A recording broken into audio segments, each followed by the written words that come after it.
देव उठणी एकादशी असं काही ठिकाणी आपण म्हणतो, देवशयनी एकादशी आषाढी एकादशी, आणि आजची देवाला उठवण्याची एकादशी. म्हणून काकडा, जिथे तिथे काकड्याचा आनंद आपण सगळी मंडळी घेताय. आणि भगवंताला उठवायचं म्हणजे काय, खरं तर आमच्याच आतमध्ये असलेलं परमतत्व त्याला जाग करायचं. आणि मी कोण, कोहम कथमिदं जातम को वै करतास्य विद्यते. आचार्य जगद्गुरु शंकराचार्य म्हणाले, मी कोण, स्वतःची ओळख करून घेणं, स्वतःला जाग करणं, आणि खऱ्या अर्थी शरीराची नाही तर मनाची झालेली निद्रिस्त अवस्था संपवणं. आणि मग संतांनी सांगितल्याप्रमाणे उठा जागे व्हारे आता, स्मरण करा पंढरीनाथा, भावे चरणी ठेवी माथा, चुकवी व्यथा जन्माच्या. उठा जागे व्हारे आता, स्मरण करा पंढरीनाथा, भावे चरणी ठेवा माथा, चुकवी व्यथा जन्माच्या. जगजोगी जगजोगी जगजोगी जगजोगी, हा जगजोगी जगजोगी. जगजोगी जगजोगी, जाग जाग बोलती, जाग जाग बोलती, जगजोगी जगजोगी जगजोगी जगजोगी. जाग जाग बोलती, जाग जाग बोलती, जगजोगी जगजोगी, जगजोगी जगजोगी.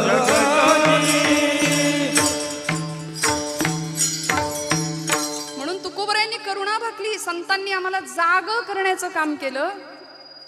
काय सांगू आता संतांचे उपकार, मज निरंतर जागविती. आणि या काकड्याच्या माध्यमातनं देवाला तर उठवलंच, पण अंतरंगात असलेला परमतत्व त्याची ओळख व्हावी याकरता ही एकादशी. जाग होणं, वैदिक संस्कृती, आमची हिंदू धर्म संस्कृती खरं तर इतकी सुंदर आहे, इतकी प्रभावी आहे की ती झोपलेल्याला जाग करतेच, उठलेल्याला धावायला लावते. आणि सध्या अशी परिस्थिती आहे की मन, मेंदू आणि मनगट सगळंच मरगळलेल्या अवस्थेमध्ये आहे. धर्माची अवस्था बिकट होऊन बसली आहे.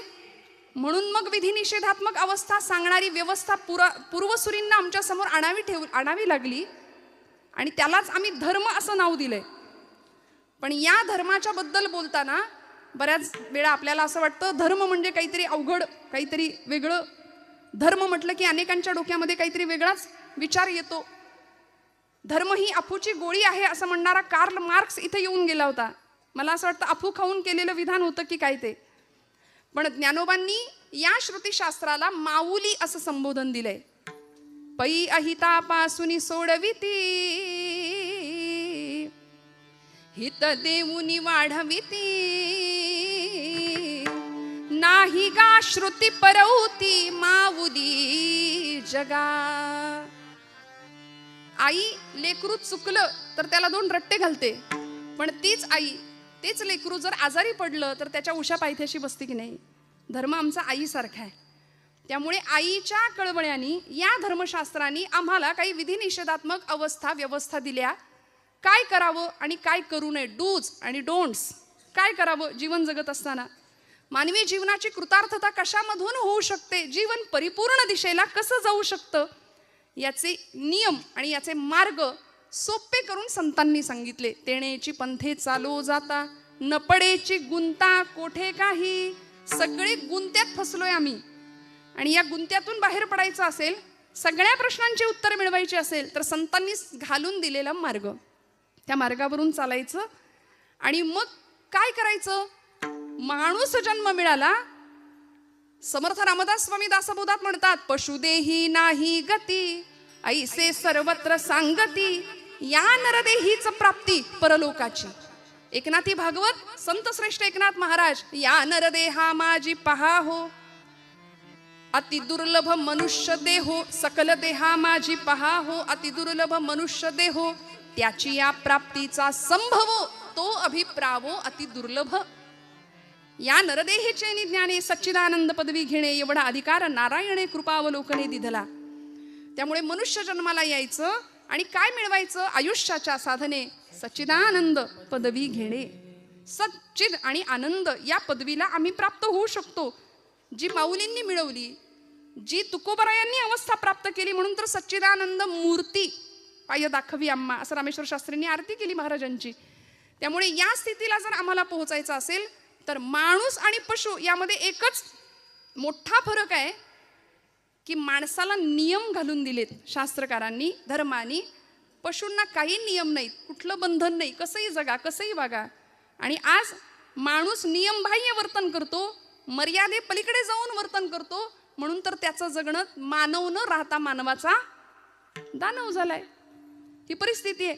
म्हणून आतमध्ये डोकवायचं असेल तर संतांच्या वाटेवरून चालावं लागेल. आणि मग नियम काय दिलेत आम्हाला, त्या नियमांनी आमचं अनुसरण करावं लागेल. व्रत, वैकल्य, जपजाप्य, तीर्थयात्रा, दान, धर्म जो तो सगळे आपापल्या परीने करतात. परमार्थ ज्याला त्याला जमेल, ज्याला त्याला पचेल, ज्याला त्याला रुचेल असा प्रत्येक जण करतोय. पण कधी कधी काय होतं, खूप लक्ष देऊ नाही का, परमार्थाचा अर्थ कळायला आम्हाला वेळ लागतो. बरं का, परमार्थाचा अर्थ कळायला आम्हाला वेळ लागतो. अर्थाचा परमार्थ लगेच कळतो. विठ्ठल ठल.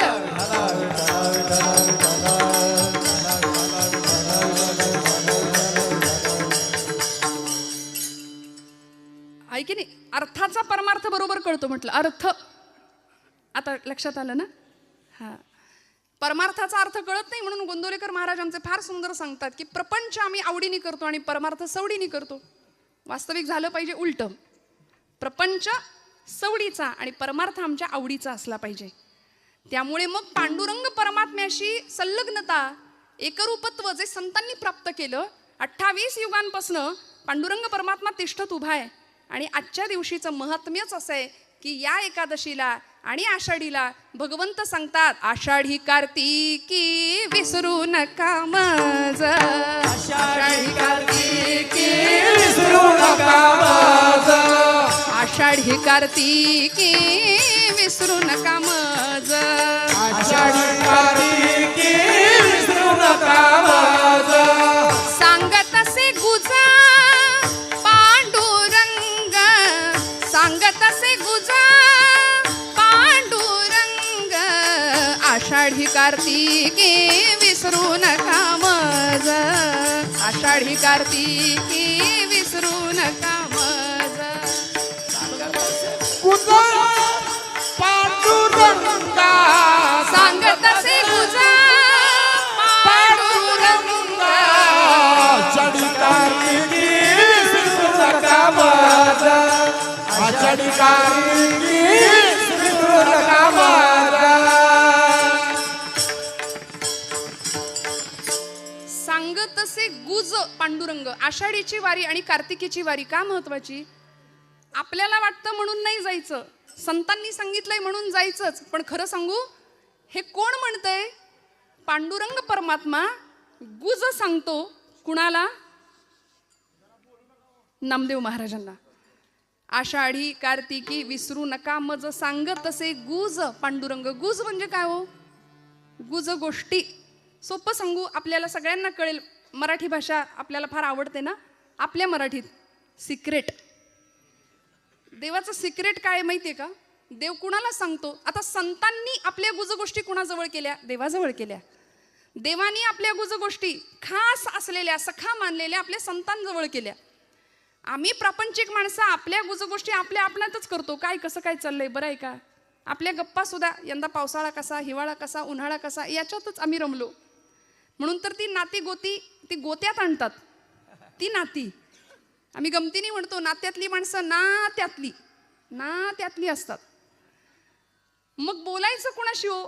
गंमत सांगू, लोकांतात असताना देवाचं बोलायचं बरं का. लोकांतात असताना देवाचं बोलायचं आणि एकांतात असताना देवाशी बोलायचं, आहे की नाही.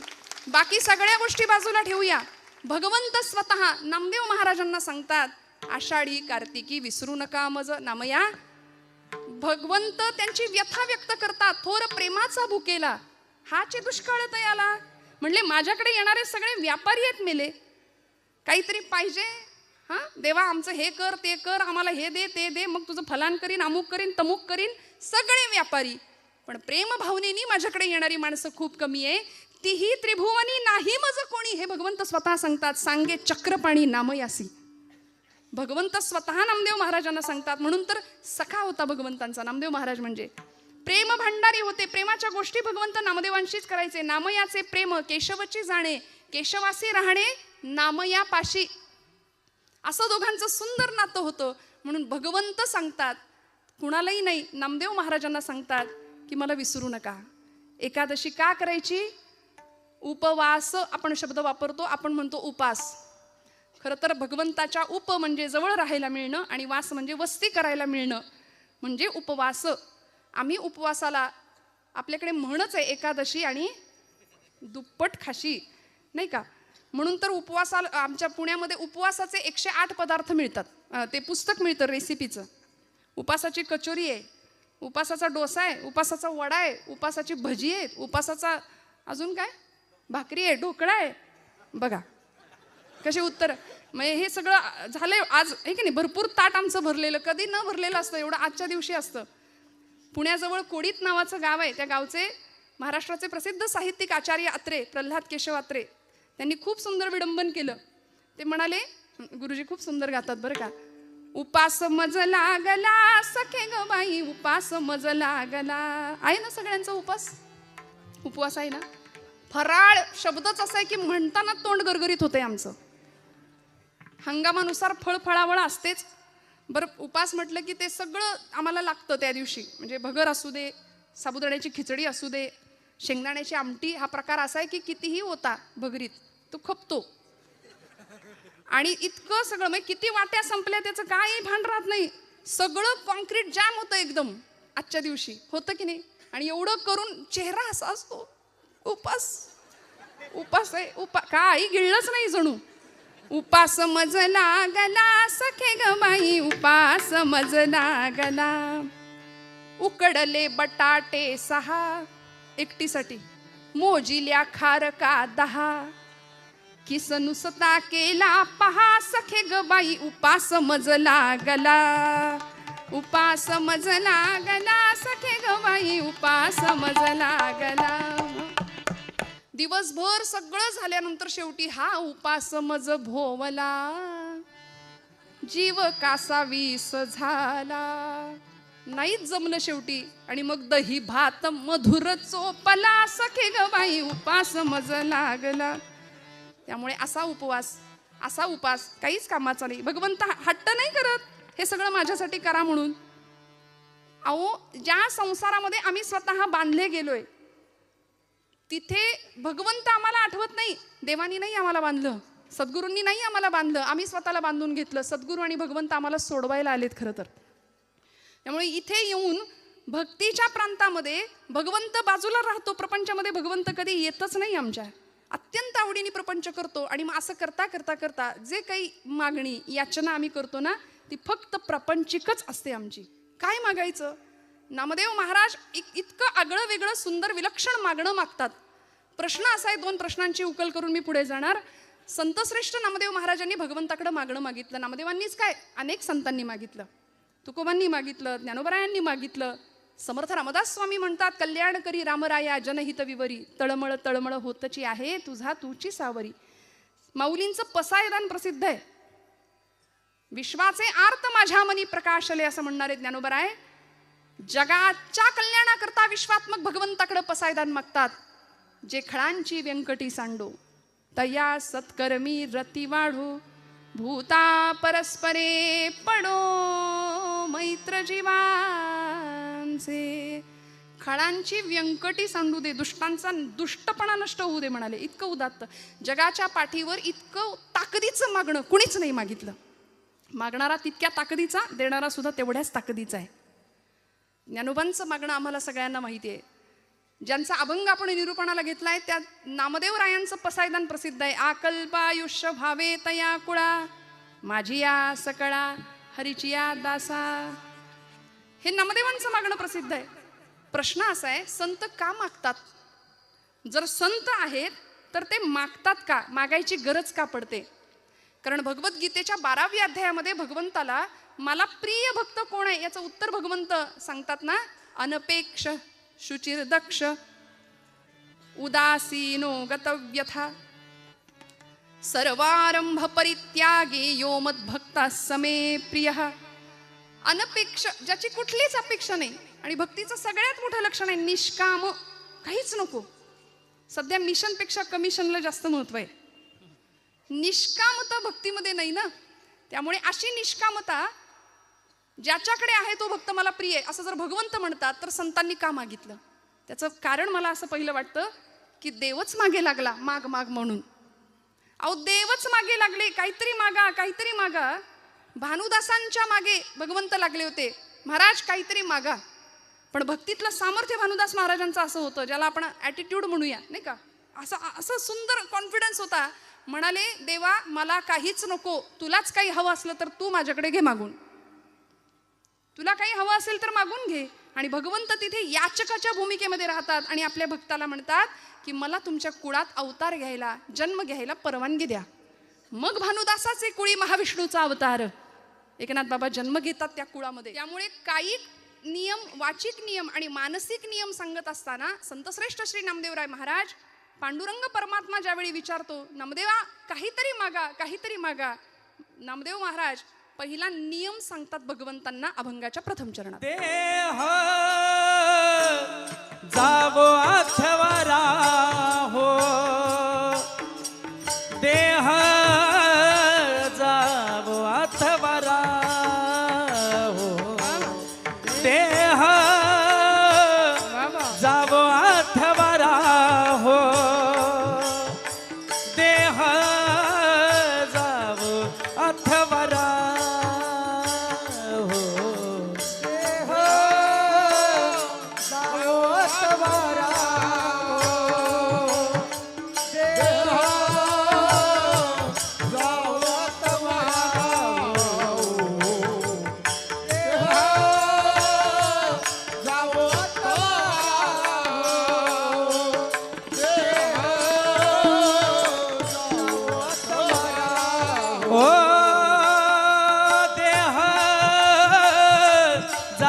अथवा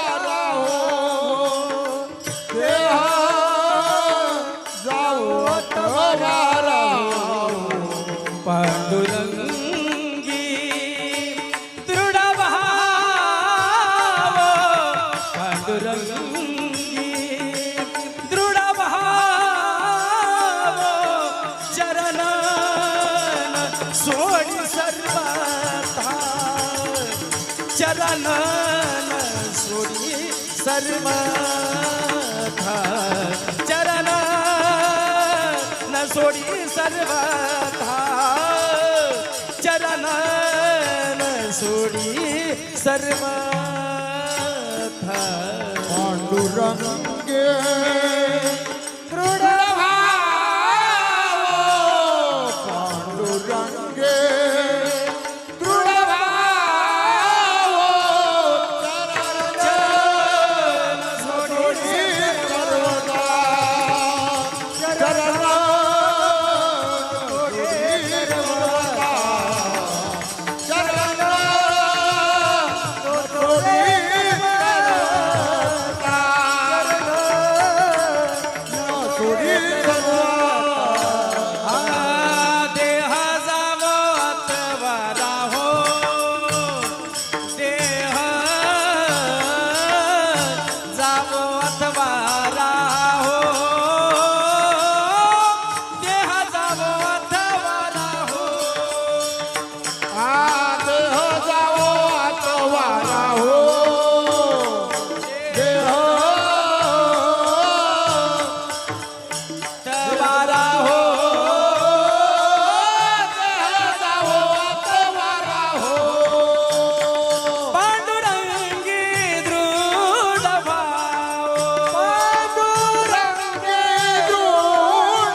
सोडी सर्वदा चरण सोडी सर्वदा चरण सोडी सर्व चरण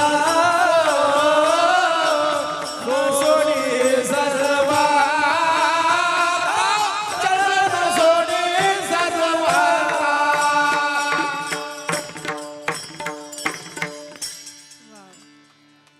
वाचवा वाचवा काटकसर नका करू बरं का. आवडल्यानंतर दाद मनापासून आली पाहिजे आणि ती छान दिलखुलासपणे दिली गेली पाहिजे. टाळ्या वाजवा ना जोरदार. देह जावो अथवा राहो पांडुरंगी दृढ भावो चरण सोडी सर्वथा आण तुझी पंढरीनाथा. संतश्रेष्ठ नामदेवराय महाराज म्हणतात की देवा कायिक नियम सांगितला. माझा नियम आहे भगवंता, देह जाओ अथवा राहो. माझा देह गेला तरी चालेल राहिला तरी चालेल फरक पडत नाही, पण देह जाओ अथवा राहो पांडुरंगी दृढ भावो. तुझ्या चरणांवरती तुझ्या नामाशी तुझ्या गुणांशी माझं सख्यत्व जुळलं गेलं पाहिजे. भगवंता मी तुझ्या अनुसंधानातच कायम राहिलो पाहिजे. ही नामदेव महाराजांची वाचिक नियमावली आहे, कायिक नियमावली आहे बरं का. कायिक तप देहाचं तप आहे की भगवंतासाठीच हा देह समर्पित करणार आहे. मना चंदनाचे परित्वा झिजावे समर्थ म्हणतात. देह या शब्दाचा अर्थच असा आहे यद्दहते नित्यम तद्देहम. जो सतत जळतोय त्यालाच म्हटलंय देह. नामदेव महाराजांना माहिती आहे हा देह जाणार आहे. देह जाईल जाईल त्यासी काळोबा खाईल. देह हे काळाचे धन कुबेराचे तेथे मनुष्याचे काही आहे, संपणार आहे. नामदेव महाराज म्हणतात देह संपला तरी चालेल राहिला तरी चालेल, पण तुझ्याशी अनुसंधान आमचं असलं पाहिजे. देह जाओ अथवा राहो पांडुरंगी दृढ भावो. तो भाव आमचा तुझ्या चरणांजवळ दृढ असला पाहिजे. आणि असा देह यद्दहते नित्यम तद्देहम. तुम्ही म्हणाल कुठे काय जळतंय, देह जळतो म्हटलं ना मी आता. तुम्ही म्हणाल कुठे काय जळतंय. आता अजून थंडी म्हणावी अशी नाही सुरू झाली, पण आता हिवाळ्याचे दिवस सुरू होतील आणि काय जळतंय सांगताय. खरं आहे ना, जळतं बरं का.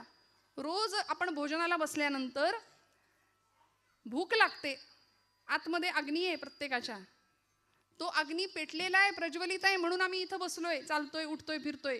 तो अग्नी एकदा विझला की लोक म्हणतात उचला, आहे की नाही. आज समाजामध्ये अशी मंडळी आहेत की देव आहे की नाही याच्यातच अडकलेली आहेत. अजून देव आहे की नाही यात चर्चा फिरतायत, पण देव आहे की नाही याच्यावर विचार करणाऱ्यांना बाबा महाराज सातारकर फार सुंदर सांगायचे. ते म्हणायचे तुम्ही देवाला माना किंवा मानू नका, पण त्यांनी तुम्हाला मानलंय एवढं लक्षात ठेवा. आणि ज्या दिवशी तो आपल्याला मानणार नाही त्या दिवशी आपल्या घरासमोर सुद्धा गर्दी जमेल. विठ्ठल विठ्ठल विठ्ठल.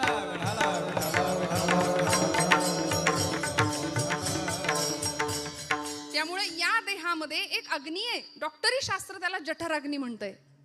भगवंत म्हणतात अहम वैश्वानरो भूत्वाम प्राणिनां देहमाश्रिताः. तो वैश्वानर अग्नी आहे. त्या अग्नीला आम्ही अन्नाची आहुती देतो. देहाचं भोजन काय आहे, अन्न हे देहाचं भोजन आहे, पण आत्म्याचं भोजन हे भजन आहे बरं का. भजन हे आत्म्याचं भोजन आहे. त्यामुळे देहाला आहुती आहे अन्नाची, मनाचं काय आत्म्याचं काय, त्याला भजनाशिवाय पर्याय नाही. मग या देहाला अन्नाची आहुती आम्ही घालतो कुठपर्यंत, आतला अग्नी प्रज्वलित आहे तोपर्यंत. एकदा आतला अग्नी विझला की मग बाहेरचा अग्नी असतो. त्यामुळं बाहेरून पेटवण्याआधी प्रज्वलित अग्नी करण्याआधी संत म्हणतात आतला अग्नी प्रज्वलित करूया. कुठला अग्नी, देहबुद्धीचा अग्नी. मी म्हणजेच देह आहे ही जी धारणा आम्ही केली आहे ना आमच्या बुद्धीनी, तो मी म्हणजे देह नाहीये. या देहामध्ये असणारा मी कोणीतरी वेगळा आहे याची जाणीव करून घेणं आणि भगवंताशी तादात्म्य पावणं. तुकोबराय म्हणतात देह नवे मी हे सरे उरला उरे विठ्ठल. स्वामी स्वरूपानंद नावाचे संत आहेत पावसला कोकणामध्ये. ते म्हणतात मी माझे मावळो सर्व तू तुझे उगवो आता. माझं पण अहंता ममता संपून जावी, देहाची आसक्ती संपून जावी आणि आतला प्रत्यय व्हावा. मग आनंद काय मिळणार आहे हो. तेथीचा आनंद ब्रह्मांडी न समाये. तेथीचा आनंद ब्रह्मांडी न समाये. राणी न समाये उपमेशी काय देऊ सुखा उपमेची काय देव शोभा उपमेची काय देव शोभा अंतरीची ज्योती प्रकाशली दीप्ती मुळीची जी होती आच्छा दिली. आतली ज्योत प्रज्वलित होणं आणि एकदा का ती ज्योत प्रज्वलित झाली की मग सोहिरोबानाथ म्हणतात तेथे कैची दिवस राती तयाविण नेत्रपाती हलवू नको रे. आणि अशा अवस्थेमध्ये तो प्रकाश आत्मचैतन्याचा जागृत व्हावा, मग देह गेला तरी हरकत नाही. आणि खरंय झिजणं फार महत्वाचं आहे हो. शीर्यते यत शरीरम म्हटलंय, जे सतत झिजतंय त्यालाच तर शरीर म्हटलंय. 25व्या वर्षी जी देहाची अवस्था आहे ती 75व्या वर्षी नाही. नामदेव महाराज म्हणतात मी देहाची नश्वरता मानतो, मला माहितीये देवा देह गेला तरी चालेल, पण तुझा अनुसंधान सुटता कामा नये. पांडुरंगी दृढ भावो. काय अवस्था होती. आजचा जन्मदिवस आहे नामदेव महाराजांचा. भगवंतावर नितांत प्रेम करावं, भगवंताशी बोलावं, खेळावं, नवे वेळ आली तर भांडावं सुद्धा भगवंतासोबत. जन्म झाला पंढरपुरामध्ये. गुणाई मातेला दृष्टांत झाला पांडुरंग परमात्म्याचा की माझ्या पंढरपुरामध्ये येऊन राहा. आणि मग गुणाई मातेनी हट्ट करावा की मला पंढरपूरला जायचंय. पंढरपूरला ही सगळी मंडळी येतात. पंढरपुरामध्ये आल्यानंतर कार्तिक शुद्ध एकादशीचा म्हणजे आजचा दिवस, संतश्रेष्ठ नामदेव महाराजांचा जन्म, भगवंताच्या नामासाठी हा अवतार होता. नामाचाच प्रचार प्रसार पुढच्या काळामध्ये केला म्हणून नाव सुद्धा ठेवलं नामदेव. असा भक्तीचा पताका भक्तीची हातामध्ये घेतली, जिला एक टोक होतं नामाचं, एक टोक होतं ज्ञानाचं आणि दांडा होता तो भक्तीचा. म्हणून धर्माची पताका असते बरं का, झेंडा पक्षाचा असतो. त्यामुळं धर्म पताका संतांनी हातामध्ये घ्यावी आणि अवघं भारत भ्रमण करावं. नामदेव महाराजांचं इतकं विलक्षण कार्य आहे. आजच्या दिवशी त्यांचं स्मरण नाही केलं, खरं तर त्यांचा अभंगही त्याच कारणासाठी घेतलाय तर आपली मोठी चूक ठरेल.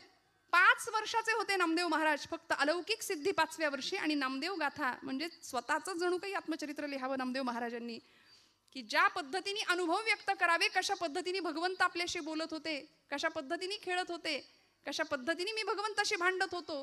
5व्या वर्षी अलौकिक सिद्धी प्राप्त करावी.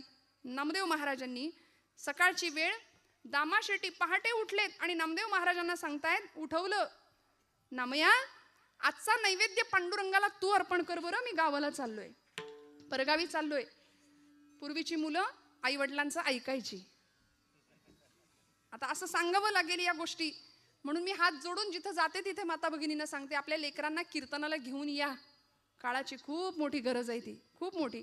आमच्या पोरांच्या आयुष्यात दुसरं काही नसतं. सकाळी टीव्ही, दुपारी टीव्ही, संध्याकाळी टीव्ही, रात्री टीव्ही, नाहीतर मग मोबाईल हातामध्ये आहे.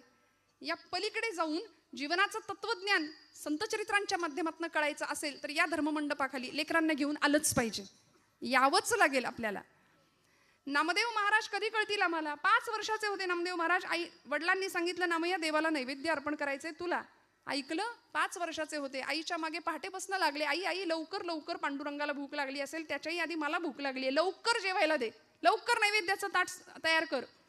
गुणाई मातेनी तयार केलं नैवेद्याचं सुंदर ताट आणि केळीच्या पानाने झाकून दुडू दुडू दुडू धावत राऊळामध्ये आलेत नामदेव महाराज. पांडुरंगाच्या समोर उभे राहिले, मंडल केलं, ताट ठेवलं, पाणी फिरवलं. करा सुरुवात म्हणले, आता करा सुरुवात देवा. तर एवढ्या अर्जवानी देव उठणार आहे का हो? देव जेवणार आहे का हो? इथं माणसातल्या माणसाशी आम्हाला नीट वागता येईना, बोलता येईना. पाषाणातला देव आमच्याकडून कधी उठणार? पण नामदेवांचा अर्जव काय होतं? देह जावो अथवा राहो, पांडुरंगी दृढ भावो. भगवंता पांडुरंगा, रोज माझे वडील येतात. किती वय आहे? 5 वर्षाचं वय आहे फक्त. आपल्या घरातलं आठवून बघा, 5 वर्षाचं लेकरू. 5व्या वर्षी नामदेव महाराज सांगतात, पांडुरंगा माझे वडील आज गावी गेलेत, रोज ते येतात आणि आज मी आलोय, म्हणून हे बघ बऱ्या बोलानं पटकन जेवण कर, उशीर झालाय, मी लवकर उठलोय तुला नैवेद्य द्यायचा म्हणून. जेव रे बाबा, उशीर करू नको. सगळे उपाय करून झाले तरी पांडुरंग हलेना, बोलेना, उठेना. आणि एक क्षण असा यावा, तितिक्षा काय असते, निष्ठा काय असते आणि दृढ भाव काय असतो. पांडुरंगी दृढ भावो काय असतो? नामदेव महाराज म्हणतात, देवा जर आता जेवला नाहीस ना बऱ्या बोलानं, तर इथं या पायरीवर डोकं आपटून जीव देईन म्हणाले. आणि धावले ना, पायरीवर डोकं आपटणार लागलंच नाही डोक्याला. मऊसर हात डोक्याखाली लागला आणि गाभाऱ्यातनं आवाज आला, नामदेवा, दगडाचा देव कधी जेवतो का रे? नामदेव महाराज हुशार होते. नामदेव महाराज म्हणले, पांडुरंगा, दगडाचा देव कधी बोलतो का रे? बोललास? बोललास? चल चाटून पुसून स्वच्छ कर. सगळं ताट स्वच्छ करायला लावलं देवाला आणि रिकामं ताट घेऊन नामदेव महाराज घरी येतात. गुणाई माता सांगते, नामया एवढा धीर नाही का रे धरवला कार्ट्या? सगळं संपवलंच नैवेद्याचं ताट. आई मला भूक लागली, लवकर जेवायला वाढ. गुणाई माता म्हणते, अरे जेवलास ना तिथे? नाही ग आई, ज्याच्यासाठी होतं तो जेवलाय. कोण? देव जेवला? हो आई, देव जेवला. नामदेवा, खोटं बोलायला लागलास का रे? अगं आई, नाही ग बाई, ज्याच्यासाठी होतं तो जेवला. कुणी बघितलं? अगं कुणी कशाला बघायला पाहिजे? या डोळ्यांनी मी ग पाहिला, या डोळ्यांनी मी ग पाहिला, देव जेवला ग, देव जेवला, देव जेवला ग, देव जेवला,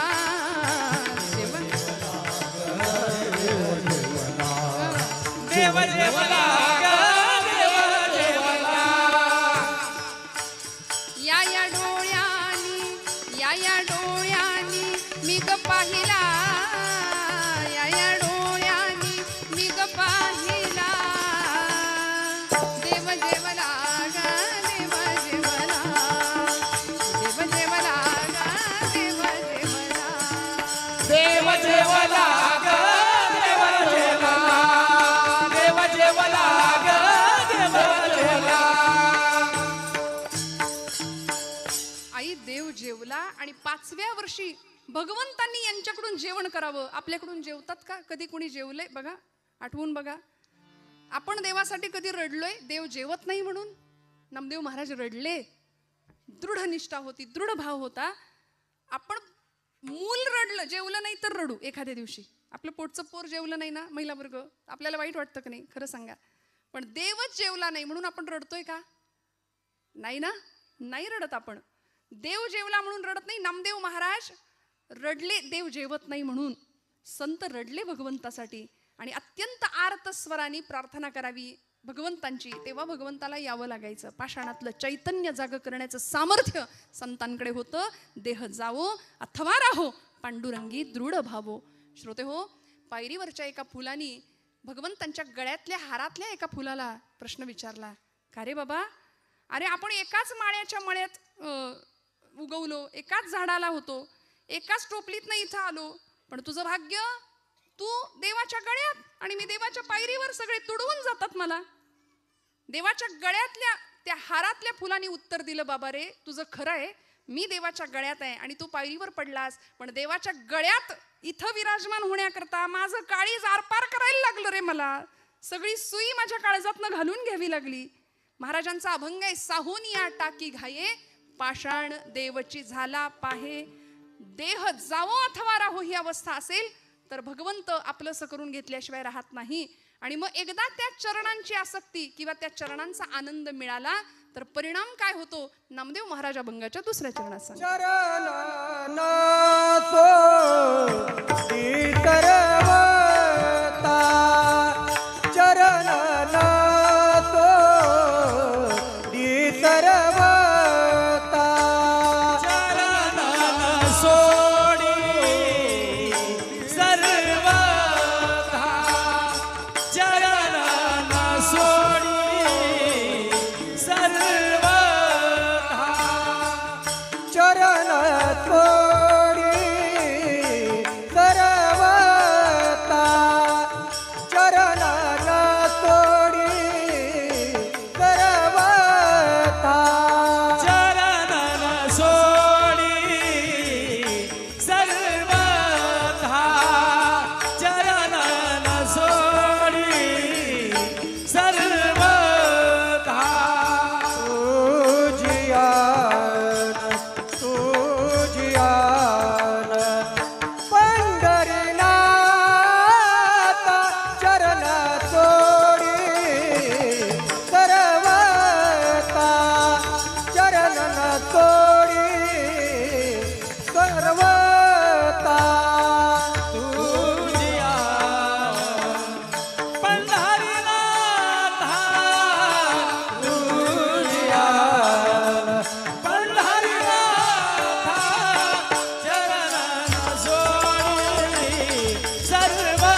चरण न सोडी सर्वथा तुझी आण पंढरीनाथा. शपथ घेतली देवाचीच.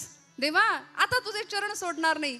आता तू गवसलास, तू प्राप्त झालास, आता तुला सोडणार नाही. जनी म्हणे बा विठ्ठला आता जीवेन सोडी तुला. ही जनाबाईंची पण अवस्था होती. काय आहे असं त्या चरणा सुखामध्ये? काय सांगू तुझ्या चरणीच्या सुखा, अनुभव ठाऊका नाही तुझं देवा. तुलाच माहिती नाही तुझ्या इथे काय आनंद आहे. का उभा राहिला देव विटेवर? भक्तांच्यासाठी तिष्ठत उभा राहिला. आणि प्रेमाचा भुकेला असलेला भगवंत, त्या भगवंताची ओढ खऱ्या संतांना लागली. त्या चरण सुखासाठी सगळी मंडळी आषाढी कार्तिकीची वाऱ्या करू लागली भगवंताला बघण्याकरता. काय आहे असं त्या भगवंताच्या दर्शनामध्ये काय मिळालं? नाथबाबांनी फार सुंदर सांगितलं. कृष्ण मूर्ती होय गे, कळो आली सोय गे, प्राणाचाही प्राणू पाहता, सुख सांगो काय गे. तुळशी माळ गळा गे, कस्तुरीचा टिळा गे, तुळशी माळ गळा गे, कस्तुरीचा टिळा गे. तुळशी माळ गळा कस्तुरीचा टिळा, तुळशी माळ गळा कस्तुरीचा टिळा.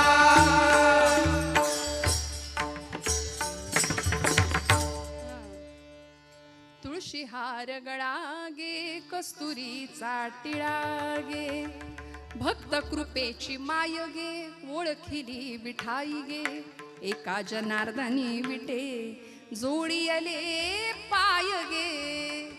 चरण न सोडी सर्वथा. नाथांनी काय केलं? एका जनार्दनी विटे जोडी आले पाय गे, तुळशी माळ गळा गे, कस्तुरीचा टिळा गे. संतांनी सांगितलं जसं एखाद्या भ्रमराला, त्या कमळाला कळत नाही माझ्याकडे काय आहे, पण भ्रमराला कळतं. कुमुदिनी काय जाणे परिमळ, भ्रमरा सकळ भोगीतासे, कुमुदिनी काय जाणे. भगवंतांच्या चरण सुखामध्ये नेमकं काय आहे? सगळ्या सुखांचा आगर असलेला परमात्मा, त्याच्या चरणाचं वेड संतांना लागलं. म्हणून आता तुझे चरण सोडणार नाही. नामदेव महाराज म्हणतात चरणन सोडी सर्वथा आण. शपथ त्याचीच घेतली. आण तुझी पंढरीनाथा, देवा माझे मन लागो तुझे चरणी, देवा माझे मन लागो तुझे चरणी. संसार व्यसनी पडो नेदी, संसार व्यसनी पडो नेदी, संसार व्यसनी पडो नेदी.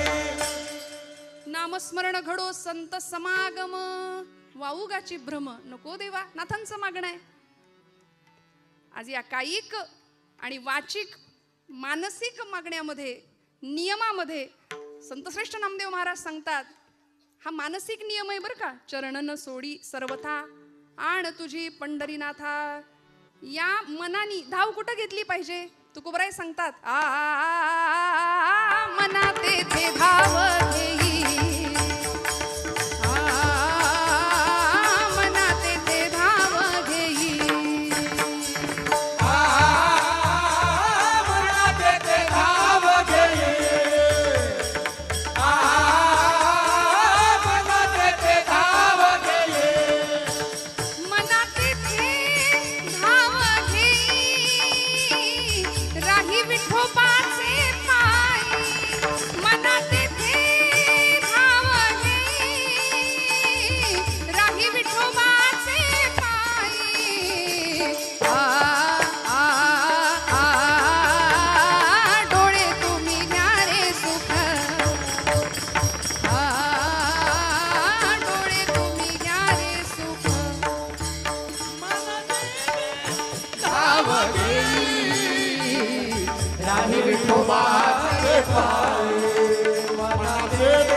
आहे विठोबाची पायी आहे विठोबाची पायी